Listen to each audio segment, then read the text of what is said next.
Good morning, everyone, and thank you all so much for coming. Today kicks off our first Mayor's Weekly Update.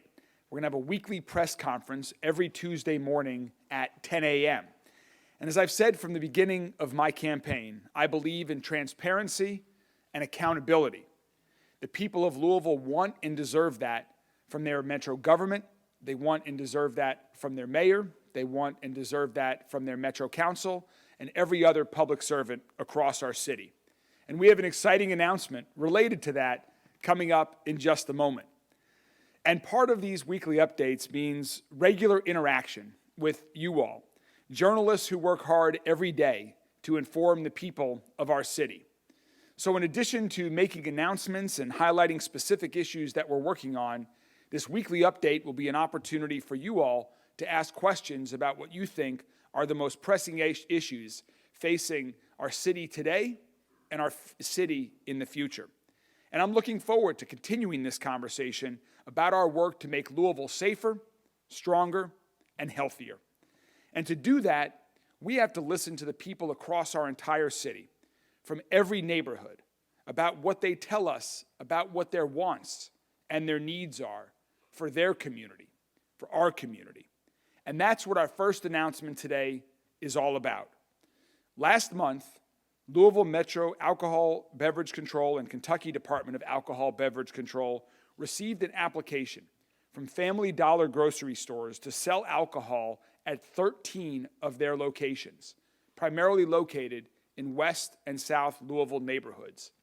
This is not the first time these applications have been submitted. Each time these applications have come up, we've heard concerns and protests from the community. Our residents believe that more liquor outlets in neighborhoods that already have plenty of liquor stores and not nearly enough grocery stores will not serve our community in positive ways. That doesn't lead to progress. That doesn't produce a healthier community or a healthier economy. In fact, it hurts all of those causes. I've talked to folks in all of these neighborhoods and spoken with colleagues on the Metro Council, including two that are here with us today, Councilwoman Tammy Hawkins and Councilwoman Donna Purvis, who have also spoken to their constituents in these neighborhoods. They're going to share some of those thoughts about what they hear on a regular basis from their constituents, from our neighbors. We've all listened. I've listened. I stand by them because they know what is best for our neighborhoods and best for our city. The Alcohol Beverage Control Office has the discretion to deny an application based on certain factors that are referenced in statutes and regulations by the state. And based on those criteria, we're here to announce today that our Louisville ABC office is going to deny all 13 of those applications. Brad Silveria, our local ABC director, is going to speak shortly about the specifics of the denial of those application requests. But to be clear, this is a decision based on Kentucky law and regulation, and it's a decision that will help the people of West Louisville and South Louisville. And that is particularly important when we're talking about the sale of products that have health impacts.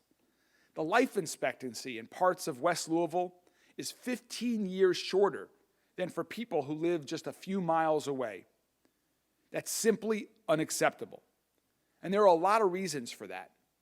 But one factor is the lack of access to fresh and nourishing food in areas with abundant access to liquor stores. That's not right. We need to reverse that. So let me be clear. We want to work with Family Dollar, and we want to work with other grocery stores to provide more healthy food options to people who live in West Louisville, to people who live in South Louisville. And that's why we've created a partnership with Kroger, for example, to deliver healthy groceries to pregnant women and families with young children who are enrolled in our Healthy Start program. So let's build on that successful program with Family Dollar and with other providers of fresh and local groceries, healthy foods to our communities.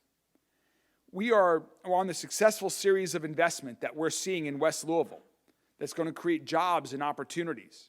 We're seeing announcements and investments made by Stellar Snacks Norton's West Louisville Hospital, the Goodwill Opportunity Campus, and so much more.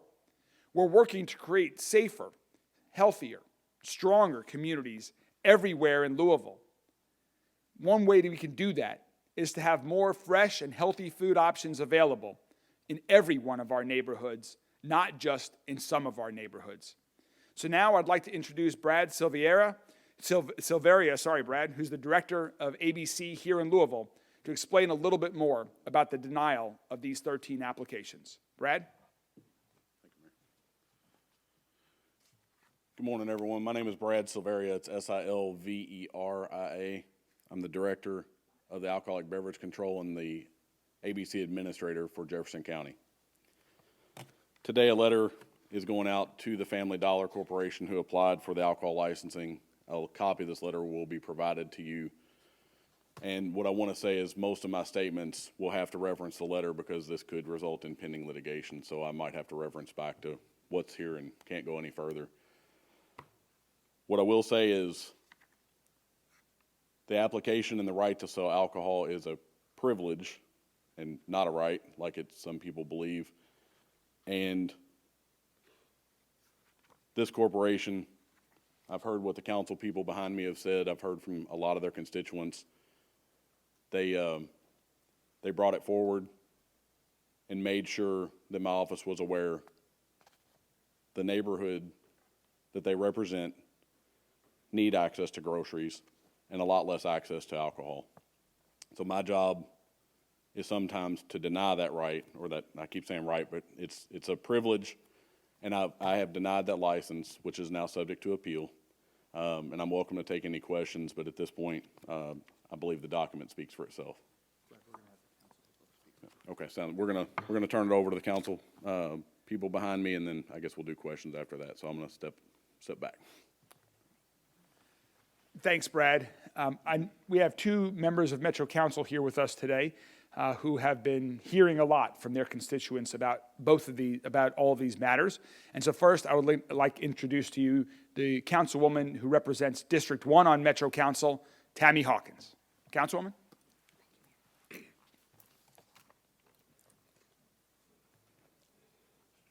First of all, I want to say thank you. I want to say thank you to my colleague from District 5, Donna Purvis, who led this. Herself and I had several calls from our constituents concerning this alcohol beverage application. But more than anything, I want to say today is the example of what happens when a community speaks up. And not only speaks up, but what happens when myself, my colleague, and the administration listens to the community. This is what should happen, the denial. We should always listen to the community who put us in these roles. Thank you. Thank you so much, Councilwoman. And as Councilwoman Hawkins said, one councilwoman has been leading this effort for a while to make sure we all knew of the concerns of the neighborhood. She has been representing District 5 for many years and is a great partner of mine and our administration as we continue to make transformative investments in West Louisville and to support the neighborhoods of West Louisville that she represents and really across the entire city. So ladies and gentlemen, my good friend, Councilwoman of District 5, Donna Purvis. Good morning. Again, I want to thank everyone for being here to witness today's news. It's great news. It's encouraging news. And I'm sure that the constituents, residents are happy to see that people are listening to them. The West End neighborhoods are inundated with negative economic development. The people have finally spoken up and they're tired. We would never be fighting about too many Walmarts or too many Targets or too many Walgreens, but we're definitely sick and tired of seeing too many liquor stores, in addition to the impact that it has on the vision of people, it appears that liquor, the sale of liquor, leads to despair. We don't see anything healthy coming out of the sale of liquor, and I feel like these business entities are profiting off of people's pain and people's alcoholism and substance abuse. So I am so glad that the residents are speaking up and saying no more. I'm glad that I have colleagues like Councilwoman Hawkins that shares my vision and cleaning up our neighborhoods. And I'm really, really, truly thankful for an administration, Mayor Greenberg and others for hearing us and knowing that we are doing our best to be the voice for our people. Thank you. Thank you so much, Councilwoman Purvis. Councilwoman Purvis and Hawkins have some other important matters to attend to. So we're going to take one quick break for questions just on this, and then we'll take questions again on the end on any topics that you want to talk about. But let's just briefly open it up to see if there are questions for Brad or either one of the council members or myself on this topic. What's the appeal process? Do you want to talk about that? I'm sorry, Mayor. They would apply to state ABC for an appeal, and we would have a hearing in Frankfurt, and then there's an appeal also, if it's adverse, that Metro could take to the Franklin Circuit Court. Can you tell us what state laws you're citing when you deny the application? I'll give you a copy of the letter, if that's okay. Who makes that final decision? Is it you that makes that decision? It's me, sir. Yes, ma'am.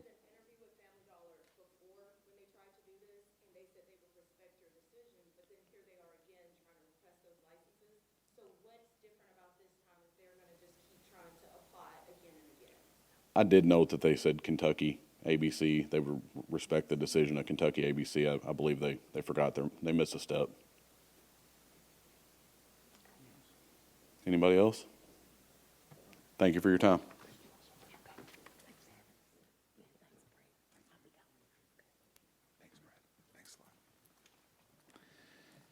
Thank you all very much. So next, we have some really good news to share about someone who is joining our team to help lead in one very important area, and that's open records compliance.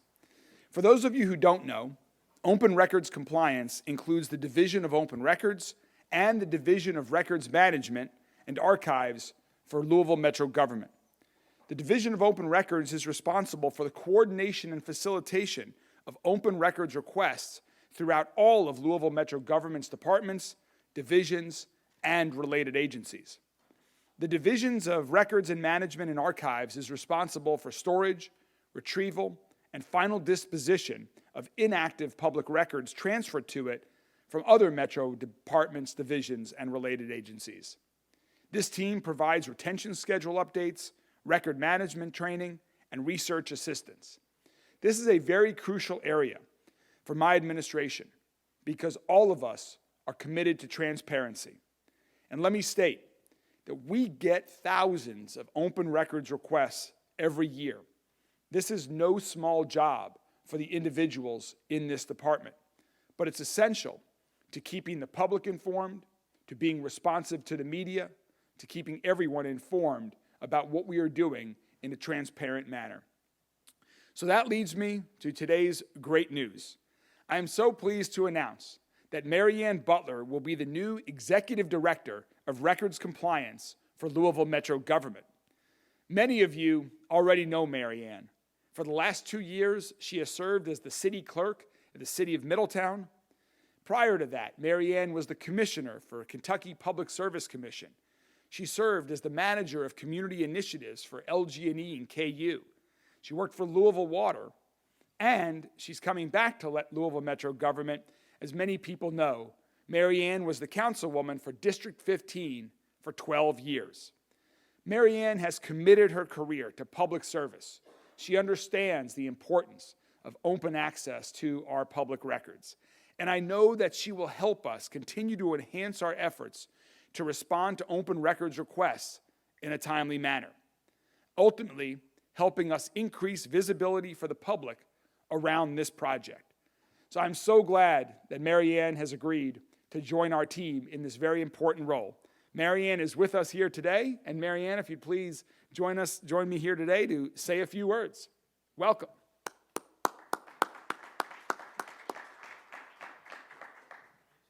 Thank you. Thank you so much, Mayor, for this opportunity. I look forward to working with your administration as you move forward with an open door policy and with the team over at Open Records. There's a lot of new technology out there today, good group of people, and we look forward to working with everyone involved when they request something and getting it back to you in a timely fashion. So thank you. Thank you so much. Thank you. Thank you so much, Marianne. We are so excited to have you as part of the team. And I also want to give a shout out and thanks to Robin Berry, who has served in this position since 2019 and a supervisor since 2015. Robin has accepted a new position as the Records Retention Officer and Executive Director of our archives. We're grateful for Robin's continued work.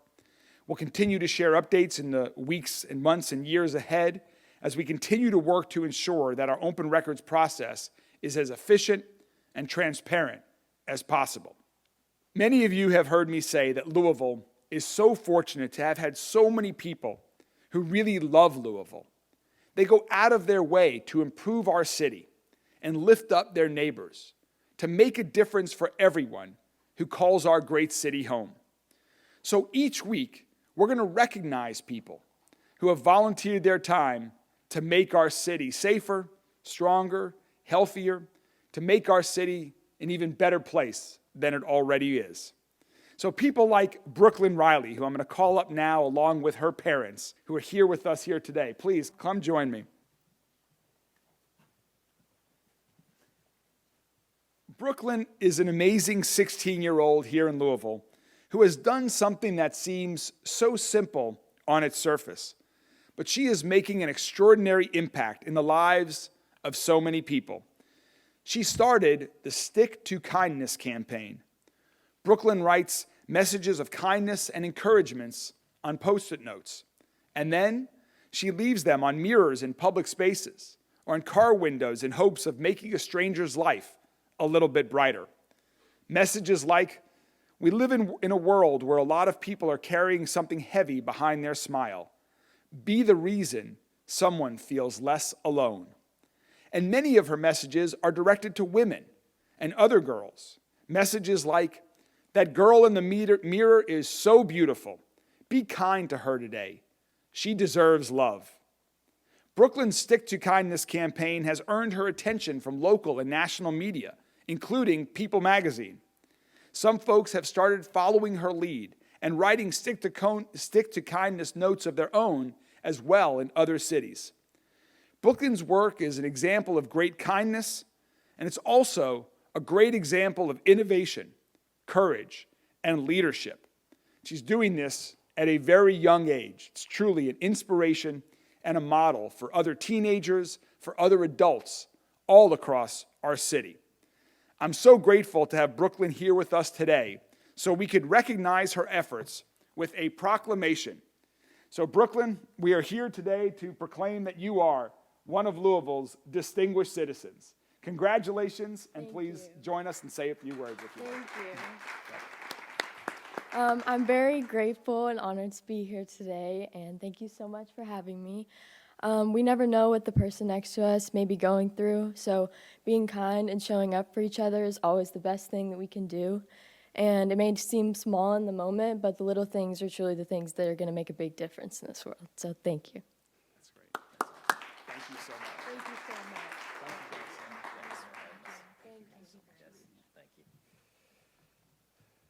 Thank you so much to Brooklynn and the Riley family for being here with us today. And I do truly hope that Brooklynn's effort continue to inspire other people around our city to join us in our efforts to make Louisville a safer, stronger, and a healthier city. There are so many ways to volunteer. You can take the initiative on your own like Brooklynn has, or if you're looking for a way to get involved, as we announced at my recent State of the City address, we have a new online portal, louisvilleky.gov/volunteer, where there are lots of ways that you can get involved and give back to this city that you love and you care about. Or if you don't want to join a Louisville Metro government activity, there's also a link in partnership with Metro United Way, where you can get involved in one of the many wonderful nonprofit organizations across our city that do so much good work. I hope others will follow Brooklyn's lead, get involved, and make our city an even better place. Thank you all very much, and I'm happy to take any questions from the media about topics we've discussed here today or anything else that you all would like to discuss. Members of Cloud are accusing your administration of not taking the recent history of policing report seriously. So I have 3 questions on that. Okay. What's your response? What's your personal reaction to the findings in the report? And what does your administration plan on doing with the report's findings and recommendations? Sure.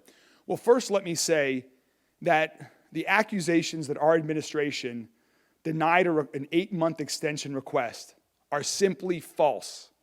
They are not true.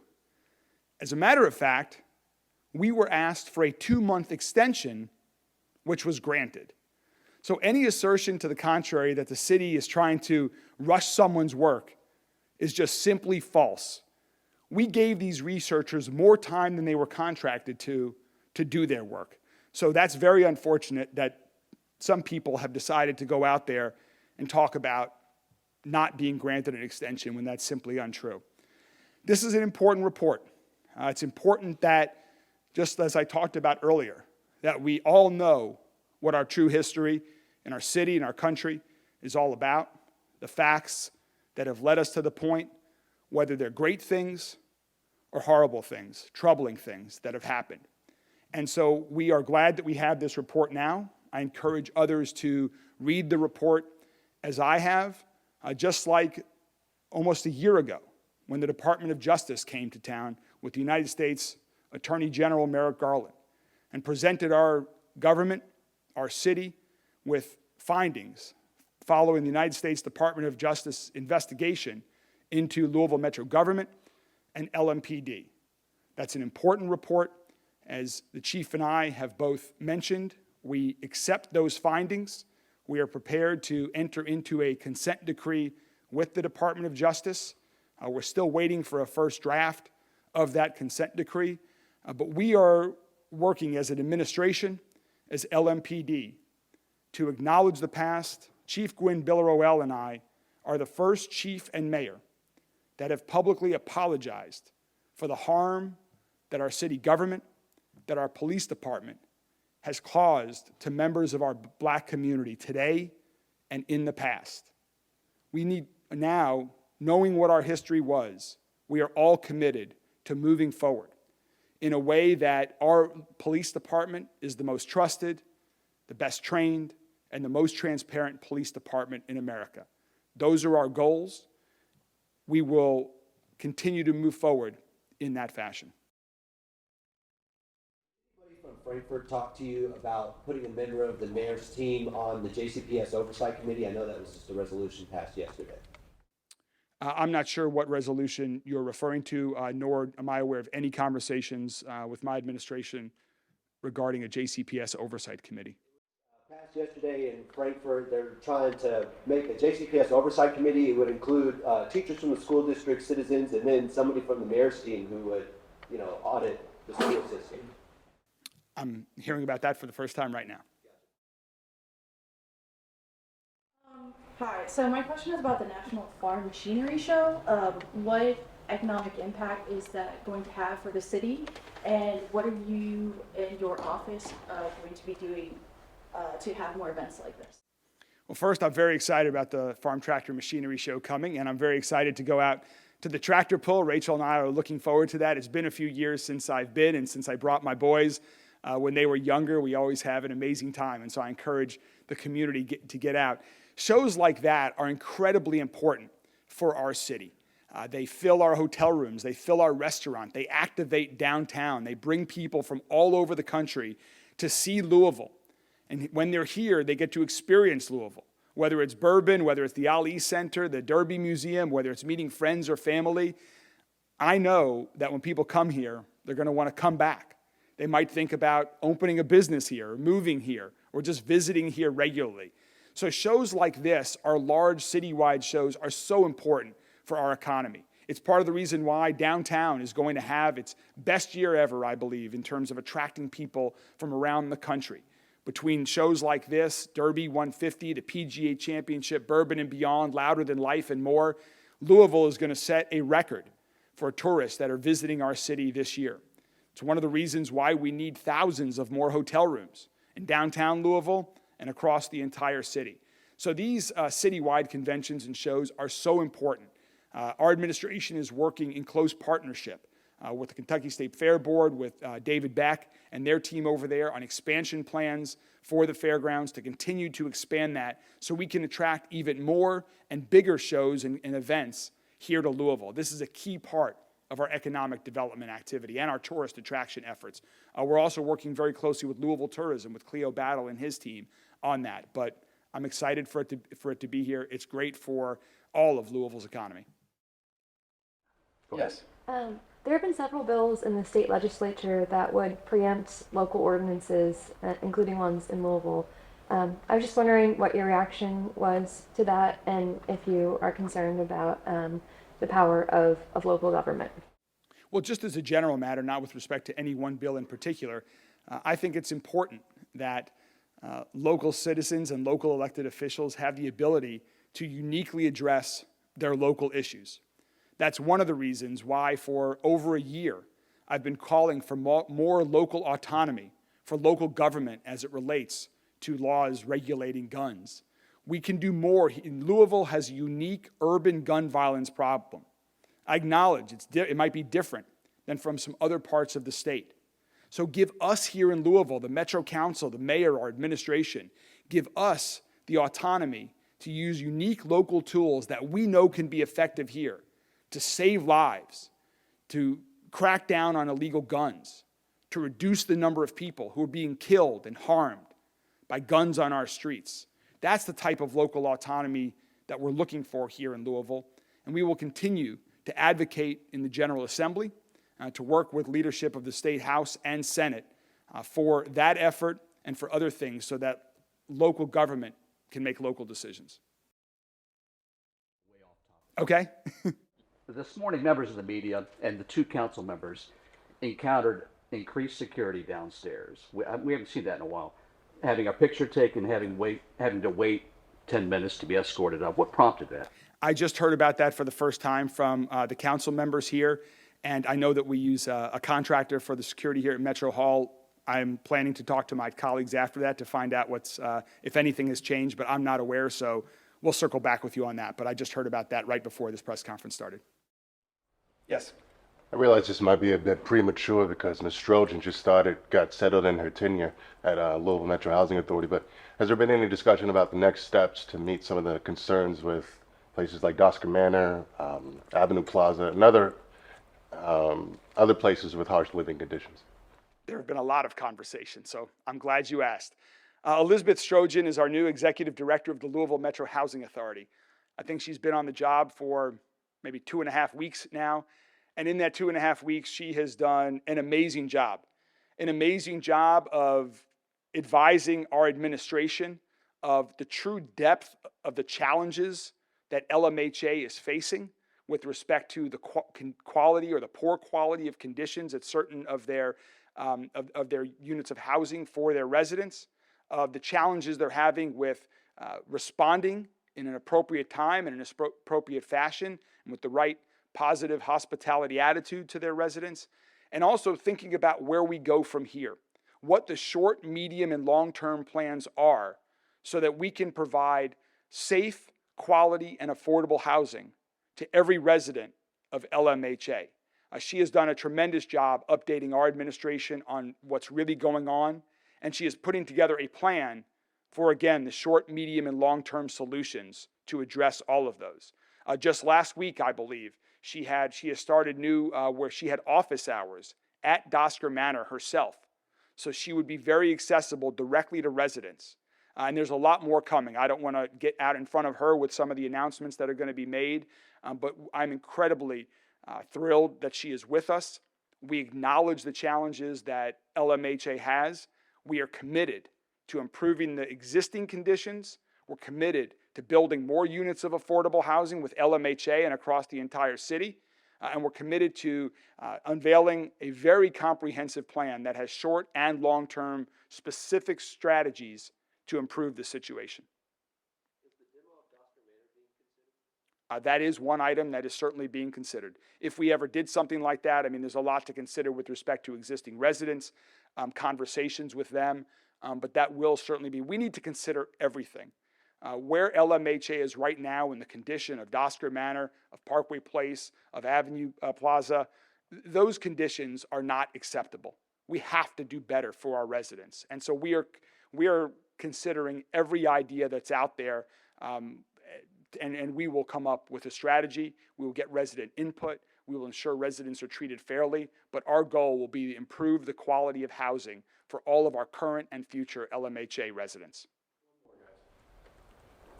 Circling back to the beginning, are there any big plans to bring some of those fresh groceries, fresh food to the West End and some of the South End too? Yeah, we are working on that. As you all may recall, last year we proposed a $5 million incentive plan to bring more grocery stores to lower income neighborhoods that do not have access to fresh and affordable foods. That was not part of the final budget that was passed by Metro Council, but we'll continue to work and reach out to grocery stores that are either in the market right now or that are looking at Louisville. We're trying to encourage them to find locations in some of these neighborhoods that are in desperate needs of more grocery stores that have fresh and affordable food. There also was $3.5 million that was allocated for an initiative like this prior to me becoming mayor. That project has not yet happened, and so we are looking at opportunities for ensuring that those funds are used to get a grocery store in one or more neighborhoods that are in desperate needs of groceries. In the meantime, as I mentioned earlier, we're working with Kroger on delivery service to families with young children, to certain eligible families for that. And we're looking at other options to, again, use grocery delivery as well, as that becomes a bigger and bigger thing. As grocery stores have more and more capacity to do that, we want to get more involved in grocery delivery. And then finally, I'll add that we're working very closely with Dare to Care. Dare to Care has done an amazing job under the leadership of Vincent James in terms of growing their capacity to serve individuals who are in need of fresh, quality food for their families. And they're looking at new strategies as well to further expand their efforts. And we want Louisville Metro government to be a close partner with Dare to Care as they expand those efforts. Mayor, how long are you going to be doing these press briefings? As long as I'm mayor. Every Tuesday, 2 a.m. and 10 a.m. Every Tuesday, 10 a.m. I mean, if there's a conflict, we'll adjust on a week-by-week basis. But in general, every Tuesday at 10 a.m., I look forward to your questions. I look forward to the continued conversations.